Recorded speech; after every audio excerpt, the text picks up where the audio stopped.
J'ai le désir d'entendre, tandis que l'aube éclot, les accents du Cameroun, le chant de nos parlers. Je veux huir la musique de la langue douala dont je découvre sans cesse la somptuosité. Je veux que l'on s'exclame dans l'idiome pidgin, tandis que s'exhaleront des odeurs de maïs et celles des plantains que l'on fera griller sur un coin de trottoir de la ville de Douala, acheter des soya, entendre le chuchotis de la graisse qui s'écoule et fait chanter les flammes. Sous un boucaro livré à la caresse de la brise du soir, boire du top pamplemousse. Je veux une parenthèse hors de l'île de France, loin des rames du métro, de l'humeur parisienne. Rire comme une enfant, me défier du bruit, saluer les voisins par-dessus la clôture, manger du corosol, déguster du gari recouvert de crevettes et me sentir chez moi. La terre qui me convoque à un chant dans la voix, dans lequel je discerne que je lui manque aussi. Emmenez-moi chez moi, à l'Anembamboa, kidnappe-moi un instant pour me rendre à moi, à l'Anembamboa. Je trouve ça magnifique. Merci ça beaucoup.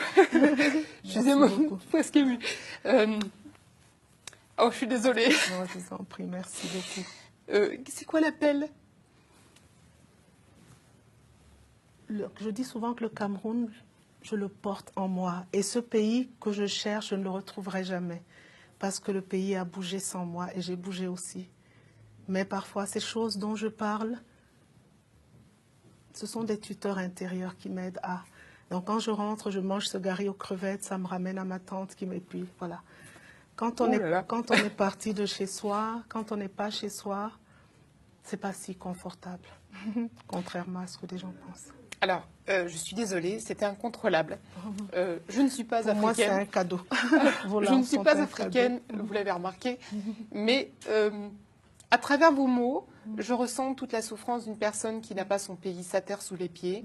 Et puis surtout, à travers vos mots, on sent que toute l'Afrique est là, elle vibre, on sent le parfum, on entend les bruits. Et je trouve que c'est le plus bel hymne qu'on peut faire à son pays, à sa contrée, à sa terre. Donc, je suis désolée pour les larmes qui sont venues sans retenue. C'est absolument pas calculé, vous pouvez bien l'imaginer. Surtout que là, on est presque en direct à la télé. C'est le genre de choses qu'on a envie de faire sans volonté. Mais je trouve tellement admirable qu'on puisse sortir des mots, même pas inventés, mais qu'ils soient tellement vivants dans un texte que la poésie, finalement, c'est l'âme de chacun. Oui. Et voilà, et c'est un très beau moment. Merci. On va être obligé de finir sur ce grand moment de poésie. Merci beaucoup, Chantal Épée, d'avoir partagé votre savoir, votre culture, votre poésie avec nous. Alors, je vous dis, bon, je suis la dernière larme qui coule. Je vous souhaite une bonne soirée. Et puis, je vous dis à très, très vite. Ciao, ciao.